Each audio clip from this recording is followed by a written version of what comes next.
I wanted to try some different times, Debbie. I was telling the group that we have such a varied group of businesses that, you know, and some of them are doing excellent right now, and others aren't doing well at all, and others are very busy during the day, during the weekdays. Others are busy on the weekends, and so we've been trying different times for these meetings to kind of see, okay, what's working. But we're also at this extremely strange time right now, so so we've done an afternoon, we've done a midday, and I thought, okay, we'll do a morning. And it seems that the afternoon is a little easier for people to get to. So, but we're getting there. Yeah, everybody's schedule's so weird right now. Mine is off the charts. Nobody can remember what day it is, what week it is. The time warp, the COVID-19 time warp. It's true.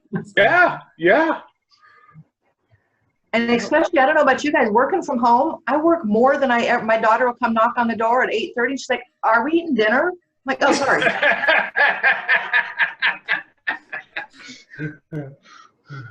Just the important things. Yep. Amber, thanks for being here with us today. Yeah, thanks for inviting me. Hey guys, this is Gabe. Hi, Gabe. Thanks for being here today. Yep.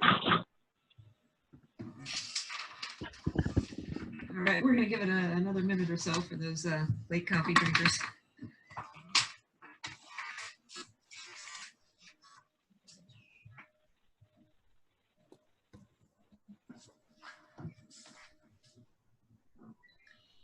Well, Dave was just telling us he's heading up to Montana. Anybody else taking some interesting trips? Since we're talking about tourism today. No, I'm moving this week. I mean, oh my goodness. Moving in the same town. I'm moving from outside of town to inside of town. Moves are always a lot of work. Yeah. At least this way I can, it's like a short enough distance I can just throw piles of things in the car. Yeah. Pack everything up organized like. The tough temptation about that is, though, then you think, oh, it's short, I can just put things in the car, and you end up making 100 trips. Yeah, it's true. And it's not that close. It's still like 12 miles away. So it's, you know, one I want to do more quickly than not.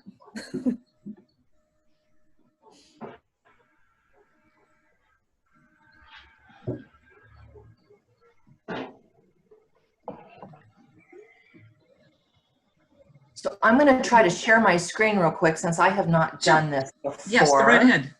So let me figure this out. And you should just be able to do it. You should have permission. And then once Debbie's able to do that, maybe, Nikki, we should just get going. Yes, I we will realize do that that. we won't quite have the numbers that we're That's hoping okay. for, but 5 after, I want to be respectful of Debbie's time and everyone else's. Absolutely. Oh, now see, now I'm not going to be able to, hold on.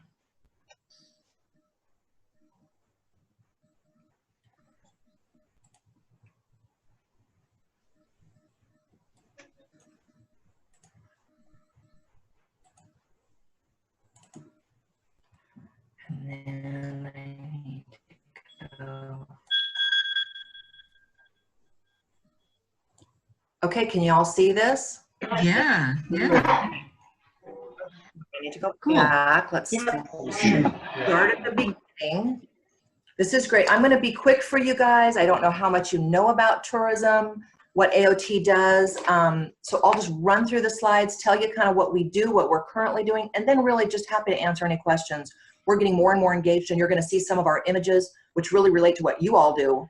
And so that's kind of what we'll talk about, and just happy to answer questions. So, sure. And Debbie, take your time. You don't need to rush. Oh, yeah, I don't want to waste anybody's time. And I don't know how much you guys know about what we do. I know some of our team members are engaged right now in some of the outdoor groups that are going on. But obviously, as you'll see from some of our images and some of our campaigns, virtually everything we do when we market Arizona is about the outdoors. So these are just, you know, we're the official marketing destination for the entire state. We work with people all around the state, all of our partners. You can see we're talking about Tucson here. We talk about every different part of our state. And our job is really to expand the economy based on bringing awareness to tourism, bringing awareness to all the different offerings that we have to visitors.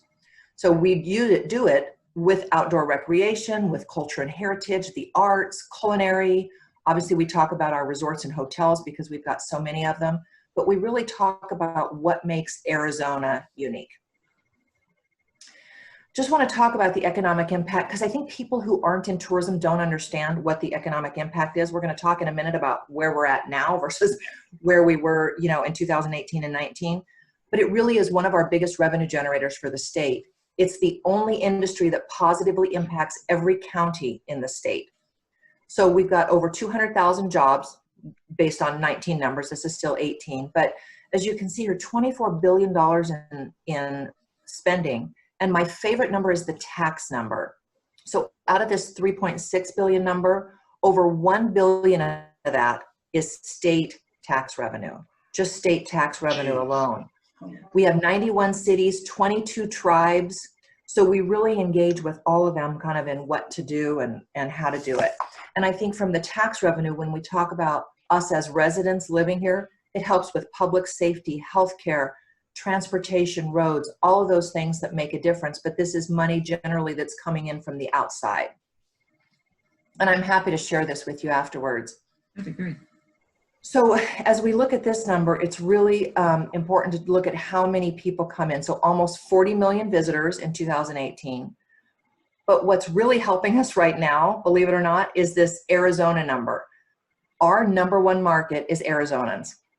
So that's all of us who go up north. When people in Phoenix go up north in the summertime, when people go down to Tucson, whether it's bird watching, whether it's all the activities that they have, wherever you're traveling in the state, we are the majority of our own market, which is really fascinating to me. And like I said, we've always been trying to work on these numbers and grow the outside numbers, but right now all we're focused on is in-state. So that's domestic. And then we also have international visitors, and the international visitors are so important because international visitors, they stay longer, they see more of the state, and they spend more money while they're here. So these are our top markets. It's no surprise that Mexico is the top market, obviously, given our proximity. Mexico market, though, more of those folks tend to come up and stay with friends and family than necessarily staying at hotels and resorts. So they might be coming up to shop. They're not necessarily here for a vacation. So we look at that. But, 6 million visitors is huge. And we don't cover it here, but there's 3 other markets, Japan, South Korea, and Australia, that are huge right now, and they're in our top 10 markets. Australia was one of our top growing markets before the pandemic. So we are not doing any international marketing right now, 0. We just know it's not the right time. When it is, we look forward to really bringing this back, but we are going to wait until everybody's ready for that. So now I'm going to talk just a minute about our program of work. It's everything you can think of. Obviously the advertising is all that you think of, whether it's digital, social, billboards, print paper, public relations. But one of the other big things we do is we meet with travel writers, we meet with tour operators, travel agents, and educate them about Arizona. So we bring people to Arizona all the time to do what's called fam trips. So they'll come in, and we know that if you're writing an article about Arizona, for me to tell you what I've experienced is different than a writer to experience it and write about it. So you guys can all think about the places you've been, and you can explain it so much more than if we were just telling them and they were writing it. So we like to have these writers, especially the photojournalists, come in and see it for themselves and really experience it so they can share kind of their experience. And you can see some of our pictures here. We use Warm Up in Arizona primarily, the Chicago market, the New York market, when it's cold in the winter. We have specific URLs that we use, and they're very popular. But as you can see, everything's based on our outdoor images and what we have in Arizona. So this is our new campaign. So with everything that's going on, we stopped international marketing in January. We stopped every other bit of marketing in March. So we didn't do anything until really June. And what we're talking about now is simply Rediscover Arizona, and the only marketing we're doing is to Arizona residents. So we know that we want people to feel comfortable within our own state. The research tells us that people are comfortable with very short drives right now. No one wants to get on a plane and go on a long vacation. No one certainly is going to travel internationally. So we're talking about rediscovering Arizona, and we have a couple dozen of these rediscovers adventure, rediscover campfires, rediscover stargazing, hiking, just a couple dozen different images, different rediscovers. And again, it's all about the outdoors in Arizona, because as people are comfortable or uncomfortable in different areas, we know that we have everything for Arizona. And so if you're not comfortable doing anything, we know that there's a place you can go stay and you can camp under the stars, not see another single soul, but still get that break that we all need right now. So I think that's been huge. We've seen over a 50% decrease in our staffing. So over 50% of the people employed in the tourism industry were laid off. So some of them are back to work. We've heard a lot of them aren't going to go back to work until October, because the business industry, so the groups, the conventions, the conferences, those things, they're not coming back. And so a lot of those hotel and resort workers have been told they won't come back until October 1st. So that's a long time. We've done a program, total side note, but we did a program with the healthcare industry and with like the grocery industry, because they were in such desperate need of people. So we've connected them with several of these people and made thousands of placements with people who really needed a job and wanted to work with a couple of these industries that needed it. The other thing it's done, it's took our occupancy at Arizona hotels and resorts down into the single digits. So we had probably 75 to 100 properties that closed completely for 3 months or more. So our largest hotel in the state, the downtown Sheraton, which has 1,000 rooms, remains closed right now and is scheduled not to open back up until October 1st. So you think about the tax implications for that, the restaurants that impacts, all of that. You've got the second largest hotel, the Desert Ridge up in North Phoenix, that's not going to open until probably end of July.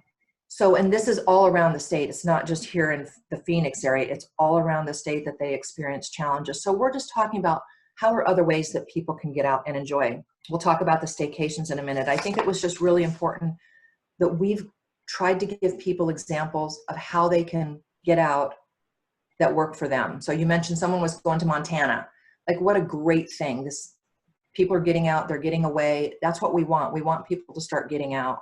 So one of the things, we've obviously worked with the Department of Health Services. We've worked with the governor's office. We've worked with our different communities about how to do it safely. There's guidelines that are out there that people are using as how they reopen, the cleanliness factor, how we really restore consumer confidence so people can feel comfortable traveling again, however they're doing it. So I think that's been really important. I think this Rediscover campaign, it's all about our beauty. We have so many wonderful, adventures to go on in Arizona that include the outdoors. So that's been really important. So we're doing right now social, digital, billboards, radio, and then obviously a public relations effort. And it all goes back to rediscoveraz.com. So that's our website. We've got things that we share on there about know before you go, how people can learn about what's safe and what's not. Again, based on what's comfortable for them. So the research has shown, if you guys have heard, there's out of the 100% of the people, there's 30% that are really uncomfortable, don't want to do anything, don't want to see anybody. There's 40% that are kind of like, I want to get out, I want to do something, but I want to be safe. And then there's the other 30% that are like, I don't care. I want to do something. Not worried about anything. So we're trying to give a balance for really everybody to get out. These are really our phases. We're in phase 1 right now, kind of just talking about some of the staycations that are safe, some of these outdoor pictures that you can do. We're currently scheduled to keep with this through July 6th. However, I'm committed to staying only in state as long as we need to. We've seen, a pretty significant increase in cases. So until we go as a state into phase 2, which is all based on medical data, we're not going to go into a campaign change until the state is in a safe place to do that. We know a lot of residents are uncomfortable with having a lot of visitors come in, especially out-of-state visitors. So we're really trying to balance our own resident concerns with the realities of tourism. So currently just phase one. And then, but here's kind of just a little bit about what we've done from a campaign perspective. We've got a great social click-through rate. It's significantly higher than the national average, which what we're hearing from people is that they love the images. They love the ideas that we're giving them. We're giving them day and Rediscover Arizona. So we've had a lot of people get behind it, and we know that air travel's still quite a ways off. So we want our residents to be our advocates. And we also know this staycation, this camping, whatever people are going to do, it's probably going to last longer than it normally does. So we'll continue to market that. I think the next steps are really just depending on where we go. So next step will be what we call the drive markets. So it's going to be that fall through fall time. It will be 6 hours or less. So it'll be Southern California. It'll be a little bit of Texas. We'll have Utah, a little Colorado. Just that drive market that people might be comfortable for. And then we're really going to look at, in the fall, expanding out maybe to some safe target cities. So New York has been on our list in the past. It probably will not be on our target cities list. San Francisco had been on our target cities list. It probably won't be there. So we're going to look at cities that make sense for us. Chicago will probably be there. Minneapolis has been there before. Denver will probably be there. And then possibly Canada and Mexico, again, just depending on what happens. We've just got to wait and see kind of where things are. We probably won't go back into the international markets, if at all, in this fiscal year, which starts July 1, until at least the spring. And then here's a great partnership that I really wanted to talk to you guys about. We've just partnered with a group called Leave No Trace. Have everybody heard of Leave No Trace? It's really a group that talks about principles of taking care of our outdoors, taking care of you know, all these places that we love and leaving them for generations to come. So their principles are very simple. We're adapting them. We're only the second state. They've got lots of community partnerships, national parks, state park partnerships, but their home state of Colorado was the first state to do a partnership, and we just signed it. That kicked off June 1. And we're really going to talk to our residents, but really our visitors about, we want you to, you're welcome to come into Arizona, but we expect you to take care of it, to respect the people that are here, to, you know, just some basic things that we think make sense, but that people don't always think about. And we've heard more and more as we work with the Grand Canyon and our state parks, we hear more and more about the things that people do, and especially as we've all been closed in and people have gotten out. I'm sure you guys have seen the pictures of the trash and just people not taking care of our environment. So we've started this partnership, and we really want to put some education behind it. We launched it yesterday officially. Had to, you know, inform the governor's office. They'll be helping us launch it. We've got some flyers that we'll be putting out in all of our visitor centers. We'll be doing social media around it. And it's really about minimizing impact and being considerate. I mean, all these things are pretty simple, but we're excited about this partnership. And I'm happy to answer any questions about what we do, what more we can do. We're here to help, whatever you need. Great. Thanks, Debbie. This is Scott Garland. I'll start off with one question for you. Since this is a business coalition, and we've got, I think we're over 35 businesses now. We're still relatively new, like Nikki may have told you previously. But, you know, we've got some folks that are in the kind of hotel and lodging space. We've got other folks that are retailers for outdoor recreation. We've got other folks that are outfitters or guides of one sort or another. What, if anything, do you guys do from the Office of Tourism to kind of partner with the businesses that are supporting tourism and all the great things outdoors? Yeah, that's a great question. So really a lot of what we do with the outdoors, the outfitters, the lodging establishments, and especially our rural, I'm really going to focus on rural, is to educate our travel writers, our international visitors, our travel agents about what there is to do. So we'll partner with outfitters all the time when we're bringing people in for fam trips. So I think last year we did something like 180 people on fam trips. So we brought people in, we gave them an experience to go see different parts of Arizona. So whether it's bird watching in southern Arizona, whether it's a hike through the Grand Canyon, whatever it might be. So we work with outfitters, we work with chambers, we work with different businesses to bring people in and have them experience Arizona utilizing all these great businesses that work in the outdoors. Because you guys are the experts. And that's what's really important we want people to experience Arizona with people who know Arizona. So that's one of the best ways that we have to really share what you all do with people who then go back and sell it to their own community, their own country, whatever that is. Share it, whether it's, you know, an article in Outdoors Magazine, which is one of our biggest partners for the last few years. So those are really the kind of the key things that we do. And then obviously Leave No Trace is going to be really big to utilize these partners in the outdoors for how we can help, what messaging we can share with visitors, with our own residents about the outdoors. And because again, you guys are in it all the time, we're not.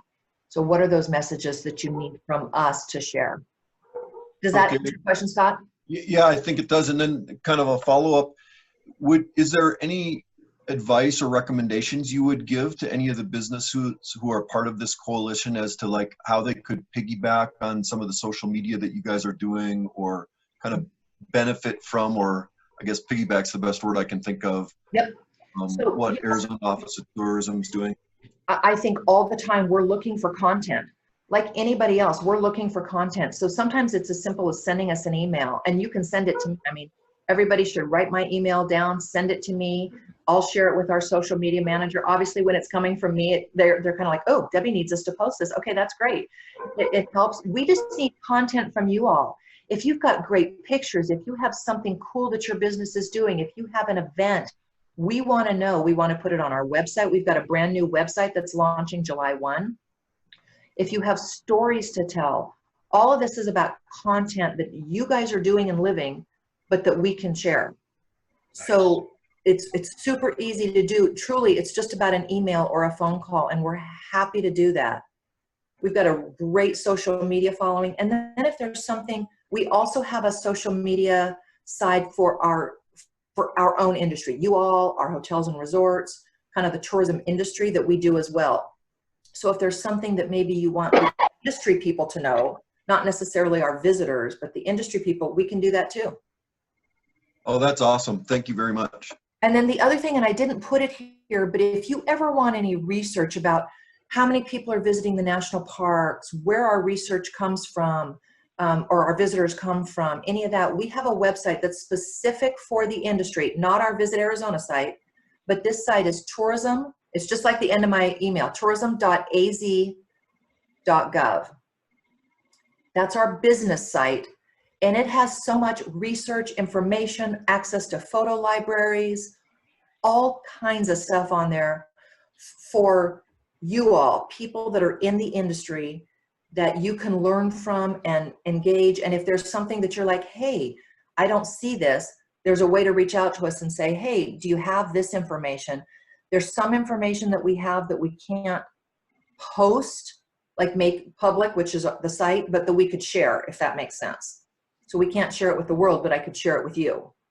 So sometimes there's a few things that we don't have complete permission to share, but we have so much research on there that will help you all to know who's coming to your areas, what times of year are they visiting. You can take our research down by county to see who's coming when in each county. So it's really helpful. So make sure you go on that site and just play around, and it's got great information. Excellent, thanks. Any other questions? I'm going to stop sharing the screen. Does everybody have the email? Yeah. That way I can see everybody. And okay. Any other questions that I can answer? I got one. It sort of pertains to the legalities of dealing with customers and whatnot. I noticed we were at a ranch yard sale, so to speak, and they do sort of commercial trail rides. And there's a statute that's posted at every horse barn, if you will, that basically says like, hey, if you get on a horse, this is on you, sort of thing. Like the Arizona law protects the operator.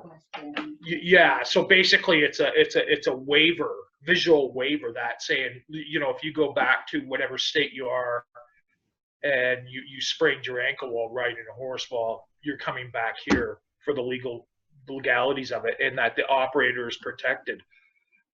Is there a way or a channel that could be right across the tourism industry in Arizona? Because I know with my industry, it's like people are, in my profession, it's like there's risks, a lot of risks there, and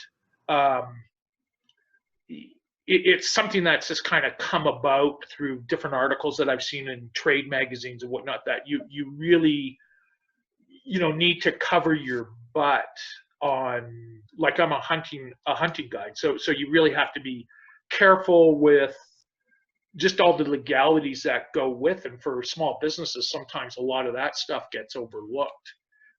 Where a scenario that they say you don't want to run into, they being the writer of this article, is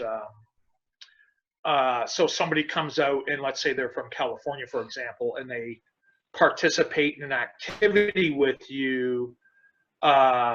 They go back to California or whatever state and sue you in that state, where they should be the legal aspect or whatever. You're kind of, as an operator, you're obviously, if you had to go to California to attend court, it's gonna sort of favor the plaintiff, sort of thing. But I think that has to happen wherever the injury or accident or whatever it is took place. So I will get you some information, because basically there's information that says that if, and I'm not a lawyer, so I don't want to give you wrong information, but I know that there's information out there that if you participate, you can say you're participating at your own risk. So I agree to take the risk. I jumped out of a plane at the Grand Canyon. I had to sign a waiver that said, I'm doing this of my own accord. I know what I'm doing. I know the risks I'm taking. That's good. I agree not to sue. Unless they're negligent. Yeah. So if they were negligent and they gave me faulty equipment, then that's a different issue. But if I get hurt when I land, that's my own fault. But so there's waivers that you can have people sign that they take. Yeah, no, we do. Is where the suit would have to take place in Arizona, because that's where they were injured. So I'm going to get you some information. I'd appreciate that. Yeah, what I saw at that horse barn just really kind of said, okay, the state is really, because obviously trail riding is a big thing here in Arizona, is really looking after that part of the tourism industry, because it's such a huge component. It was right there, and I think every horse barn that where they operate commercial pack rides or whatever in Arizona has that in place. So it's sort of a blanket visual waiver, if you will. And the other thing they're doing in regard to lawsuits right now is they're looking to have the legislature come back and take kind of some action on, if someone comes to Arizona and goes to your business and they think they got COVID-19 at your business, that doesn't make you responsible. As long as you provide a clean establishment, things like that. So they're concerned about these kind of drive-by lawsuits where people are going to start accusing everybody about, oh, I got it here, so I'm going to sue, or so-and-so got it here and passed away and I'm going to sue. So they are looking at some Arizona regulations to prevent businesses who are responsible from being sued. So we'll keep everybody posted on that. The other thing I didn't say, if you guys don't get we have a weekly newsletter called Tourism Tuesday. It's an update that goes out every Tuesday afternoon. On that website I gave you, tourism.az.gov, you can sign up for Tourism Tuesday. There's a quick message from me that's maybe a 2 or 3 minute read. And then, so the whole thing is about 10 minutes. You can take what you like and not what you don't. But we put any updated research there. We put things that happen in the industry, new guidelines that come out from the governor's office, key things from the legislature, and then kind of some statewide stuff. So if you're not on Tourism Tuesday, it's one of our biggest things. We have probably 4,000 people on that newsletter list just in state who get it just for tourism updates. So make sure you sign up, because that's where and in COVID-19, we've done Tourism Tuesdays on a Monday and on a Wednesday, or whenever urgent news comes out, we put out a Tourism Tuesday, even if it's not Tuesday. So if there's something, you know, that happens that you all need to know, we share it in whatever day that happens. Any other questions? Well, thank you all very, very much. I really appreciate the opportunity. We are here to help. That's kind of my main message. We're here to help. If you have stuff to share with us, please let us know. Again, you guys are the experts. We need you to tell us what you need us to share, stories that we can tell, things like that.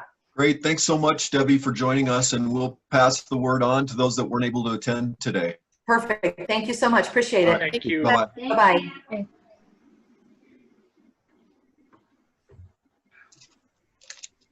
All right, have we still got Nikki?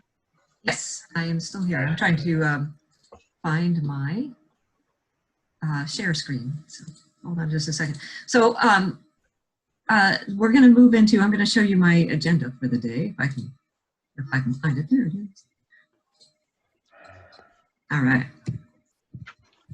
Obviously, we've been visited by Debbie Johnson from the Office of Tourism. That was an amazing talk. I really learned a lot, and it was really neat to see the great stuff that they're doing. And Dave, that was really an excellent question too. And one of the questions we're going to circle back around to today is to talk about different speaker ideas, and it would probably be really helpful to find out, you know, maybe who we can get in to talk about those risk factors, either what's happening at the legislative level to implement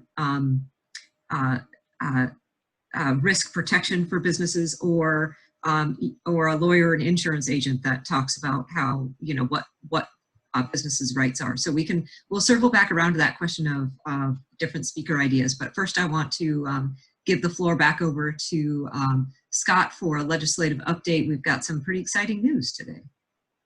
Yeah, thanks, Nikki. So first, I guess I'll say I was also really pleased with Debbie's presentation, and I hope we can share some of that information. It sounds like they're willing to be quite accessible to us. So between Broscheid's office with State Parks and Debbie Johnson's office with the Office of Tourism, it seems like we're making some connections that I hope are going to be helpful to the members of the coalition. So let's try to leverage those. I'd love to see us share some content that got some airtime with the Office of Tourism from some of our members. That would be really cool. At any rate, yeah, so some quick updates, and I've been trying to watch on my phone as she was presenting, because the Get Outdoors, or Great American Outdoors Act, is actually up in the Senate right now for a vote. And maybe if somebody else has been watching, Gabe, I think, is on the line. I don't think they took the vote yet, but I might have been listening to Debbie and missed it. So it's imminent here. It's going to likely get through the Senate. Unless, Gabe, do you have an update? Are you on the line? Yeah, Scott, thank you. Sure, yeah, the Senate just passed the Great American Outdoors Act 73 to 25. That was the last vote that the Senate had to take before some of the procedural hurdles earlier last week, but it's looking very good. Obviously, a huge bipartisan effort.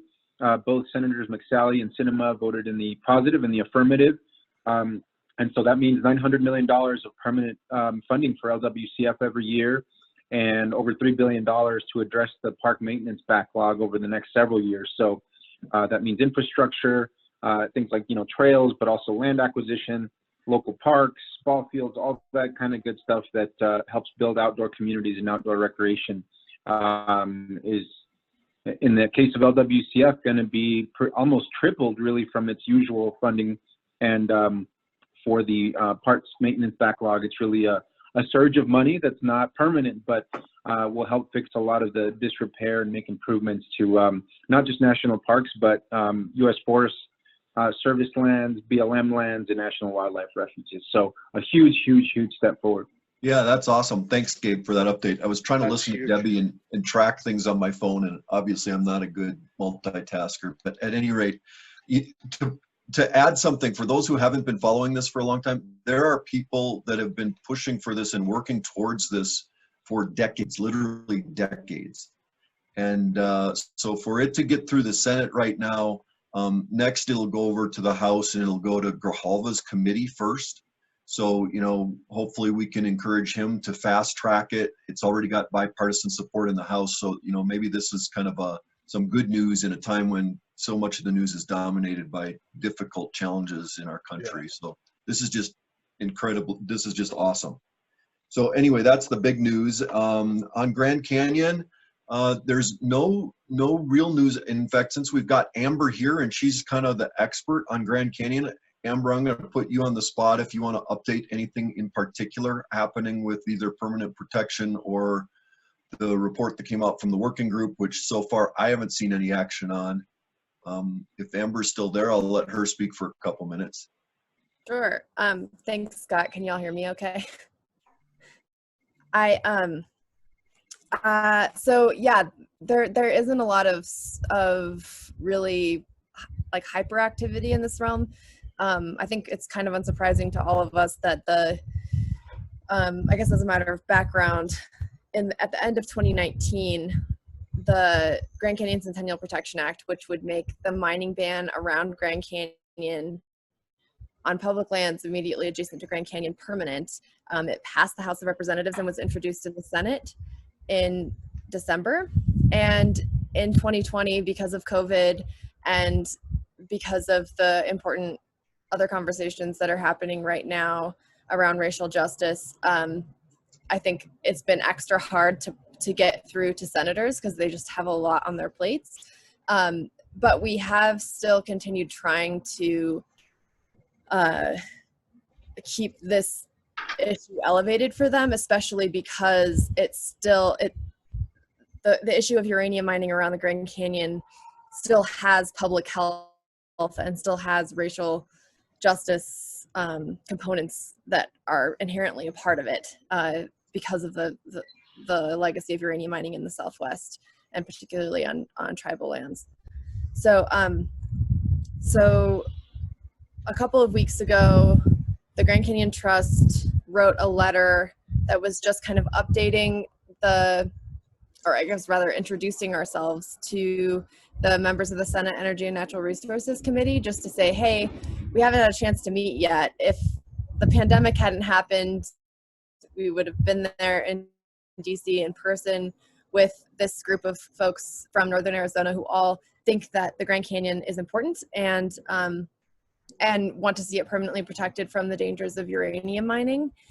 And on that letter, we had Echo, Hispanics enjoying camping, hunting, and the outdoors. We had the Coconino County Board of Supervisors, the business, I think many might be familiar with Catula, that's based here in Flagstaff. We had Scott and Nate, AWF and Trout Unlimited, and I'm trying to remember who else was actually on that letter. And then the Havasupai tribe wrote their own letter in conjunction, and our letters went together to the members of the Senate Energy and Natural Resources Committee, which is the committee that would take the Senate version of the bill and actually give it a hearing and do a markup. And if it were to be introduced on the Senate floor, it would have to go through that avenue. So we're trying to keep it elevated. There's nothing, there's no evidence at the moment that it is going to be brought up on the Senate floor. But as you noted, Scott, in the meantime, there are some things that make a permanent mining ban more urgent. And one of those is the Nuclear Fuel Working Group strategy that was announced in April that targets mining bans that are specific to uranium. And as far as I'm aware, I don't know of any other federal mining ban that bans access to uranium deposits other than the temporary one that's currently around Grand Canyon. And so that Nuclear Fuel Working Group strategy aims to have the federal government review and revise and or rescind those mining bans. And it's also aiming to provide federal tax dollars to the tune of $150 million per year for 10 years, so $1.5 billion over 10 years, to build a domestic uranium stockpile. And basically the intent is that the uranium market in the United States and globally is saturated. There's so much uranium in the world that there's just not a lot of need for it. So as we all know in basic economics, that means the price of uranium is really low. And these US companies can't afford to mine it. So what this tax dollar allocation would do is pay a uranium mining company in the United States enough money, as much money as they say they need per pound of uranium in order to operate. And those dollars are expected to benefit at least 2 uranium mines. It's not clear exactly which one. We hope it's not anything around the Grand Canyon. And it's important to note that those dollars have not been approved by Congress, and I don't know that they would be. Even if they pass the Senate, they may not pass the House. But the Department of Energy has been still vocalizing that they'll start these uranium purchases basically as soon as possible or imminently. They're using language that I'm confused by because they don't have the congressional approval that they need to have access to those dollars, but they are talking about it as if it's something they're going to do. So we're just keeping an eye on that. And yeah, I think that's probably it. And that might be way more information than you wanted me to share, Scott. I'm sorry for taking so much time. That's fine. That's fine, because I think one of the things we want to do is continue to educate people, and we don't always have the same people on the line. So have Amber here, who is really who I consider the foremost expert on this particular issue, is awesome. So thanks, Amber, for that update. Thanks. And then the last thing that we've got as an action alert legislatively on the website for GoAZ members is this Maplands Act. If you recall, this is digitizing maps so that when you're out exploring a trail or hiking or hunting or fishing, it's easy for you to know whether or not that trail allows motorized access, whether you're on private land or public land with respect to hunting and things like that. That particular legislation has been assigned to committees. There's dual legislation on the House and the Senate side. It's been assigned to committees, but it has not been heard yet. So still an opportunity for members of GoAZ to get on our website and to sign on in support of any of those 3 things. Great American Outdoors Act, which will now flip over to the House, like we mentioned, permanent protections from uranium mining at the Grand Canyon, or the Maplands Act, and we'll continue to update on other items there. So with that, Nikki, I'll hand it back to you.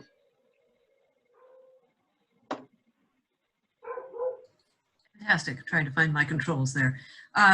So Scott was mentioning the updates that are on our GoAZ website. So I wanted to share that screen with you and show you some updates that we've done on our social pages.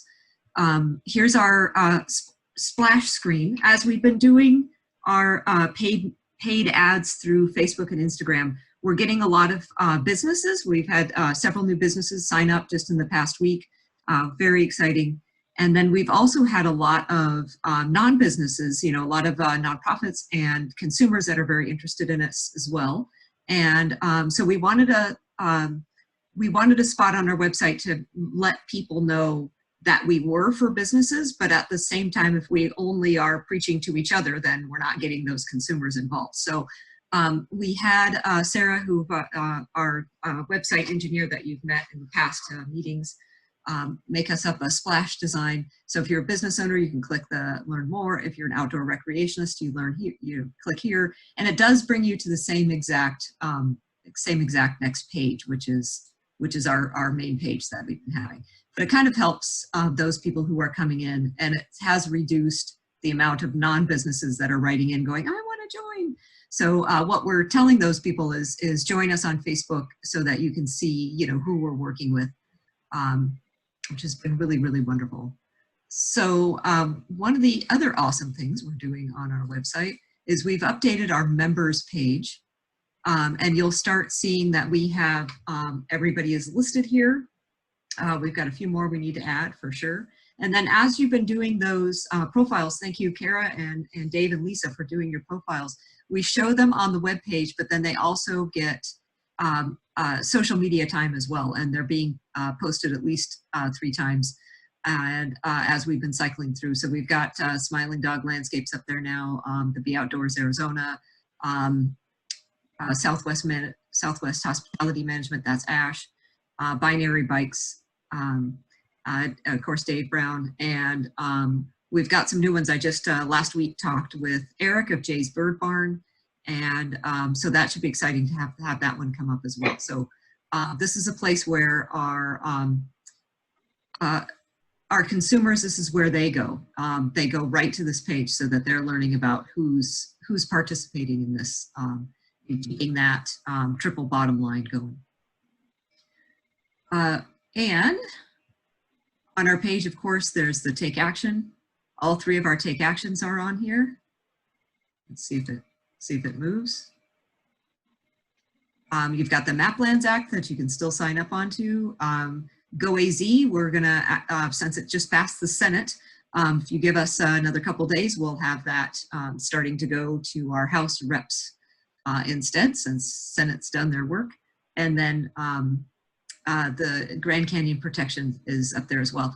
And the really important thing about signing these letters is it's actually quantity that really makes a difference when our elected officials are seeing many letters come in, you know, whether it's from Grand Canyon Trust or Trout Unlimited or from GoAZ or from Arizona Wildlife Federation, really makes a difference to them. They really start paying attention. The more, you know, the more the merrier, for sure. So there's a lot of different sites right now that are you know, asking you to take action. And I know for me and probably Michael as well, we've been going to different to our different partners and citing their letters too, just so that, you know, again, there's that quantity in numbers.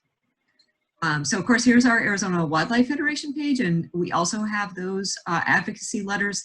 They are a little different than the ones we post on GoAZ. The ones from GoAZ are from your perspective as a business owner. So these are more from the perspective as an individual, and you're welcome to sign up for both, for sure. Okay, we saw the Office of Tourism site. It was pretty interesting. I've been digging around there. That research that Debbie was talking about is just amazing. So it's really neat to see how responsive they are to what's going on right now, for sure. Visit Arizona is their consumer site. Let's see what I got here next. Okay, so I wanted to show off some of our social media that's going on right now. Here's an example of those profiles being shared, and they're shared in a few different ways. One is just directing people to your page, so that hopefully you've seen some page likes because of this. Very generous. Now, I also like to use, you can also use a commercial. Okay, didn't know if you were talking to me or not. But I also wanted to show you that, you know, we now have about 1,500 followers on our page. That's from those paid ads. You know, organic reach doesn't go very far with Facebook anymore because of how many pages there are out there, and especially all the chatter that's going on right now. So those paid ads have really helped us to branch out. You know, we're about 53,000 people are seeing our posts in a week. So we're really having an impact on people, for sure. Let's see. Whoops. Did I end sharing my screen? Yes, you stopped sharing. Shoot, okay. The bar is up at the top where all my Now we got it. Tabs are. Okay, there we go. We also try to include, you know, your photos in there. Let's see. There's some great quotes that came out of these profiles that that our team is showcasing. So that was a really great way. And then when you send in photos, we share those as well. So some great stuff that's being done is definitely reaching people, and we recycle those every once in a while so that, you know, like Dave was on the go and he got to us first. So we're making sure that, you know, some of that stuff will come back around again so that he can get the new people that we've recruited. He can be seen by those people as well. So Instagram, we're also posting these on Instagram. We haven't had as much response to our paid ads on Instagram. So trend-wise, something else is going on there, and our team is kind of looking into it to try to figure out what are more appropriate techniques for Instagram. But hopefully you'll like our page there, and you'll like our page on Facebook, and you'll share that. So if you see your profile come up, you know, go share that on your site, share that on your, you know, ask your friends to share that on their site as well, and it keeps going, for sure. All right, now I'm going to go back to our slide deck and show off some resources here. In the past, oh geez, okay. We'll scroll through. There's some interesting tools that have come out in the past week. This one from Headwaters Economics. I'll let you click on their page, but they have a tools page with all their research, and you can type in the county where you're at. I think it's just by county, but it might be by city as well. And they're really showing the impact of recreational dollars on that county. Really interesting stuff. Another one that you may want to hit while you're there is the health and fiscal vulnerability in rural recreational counties. Really talking about the difference between the people who live in the counties and the dollars that we're bringing in. As many of you can imagine, when we're recreating on those rural lands, we're supporting we're supporting those businesses that are there. If we bring in, Dave, as you're bringing in your guide service, you're going to get gas. You're going to hit a store at least, probably once out there. Might pay some park fees, and it's definitely helping to up the economy in those recreational communities. But pretty interesting stuff. So hopefully you'll dig around there. I had a conversation with them last week because Arizona was listed as Arkansas. And I didn't know that if we were getting Arkansas information or just that the name had changed to protect the innocent. So they fixed that for us. So that was good. Another great site. This is for those of you who were with us last month. Stuart, who was our speaker last month, was from the Outdoor Industry Alliance.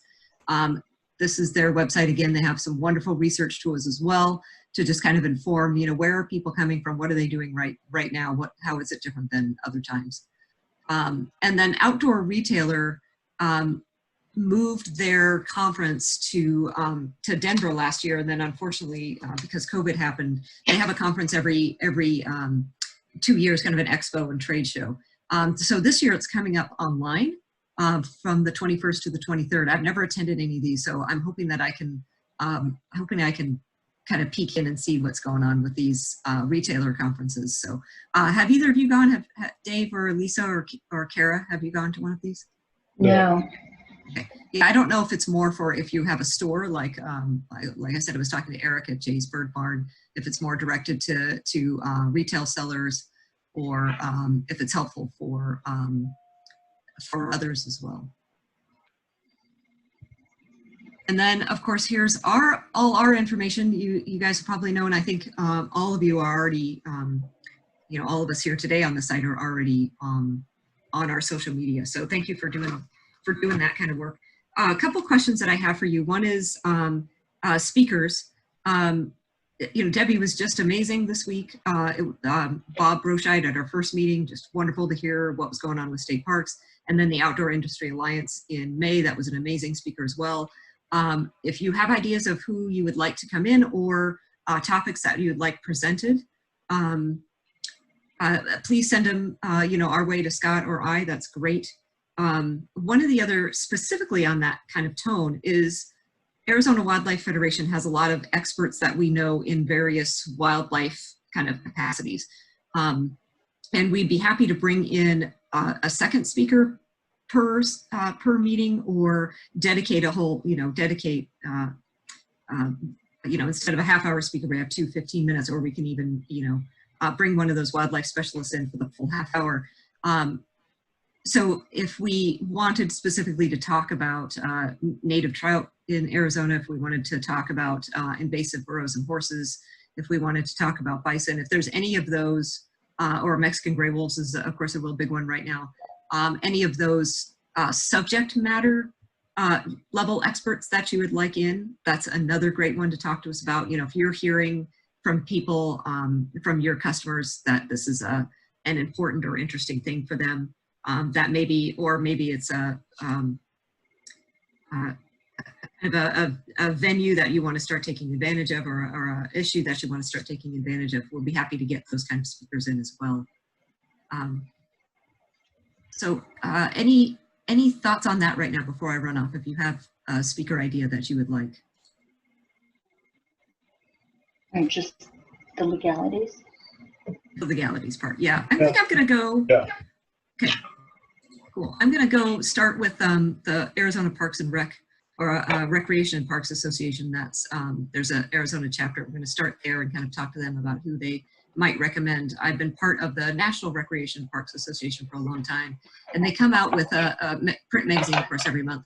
They have an amazing legal article every month that is just fascinating, no matter what the topic is. You know, whether it's a person who dived into a river and hit their head on the bottom, you know, suing the park, or you know, what events to have at their park. Really, really interesting stuff. So I think hopefully our state affiliate will have some ideas on that.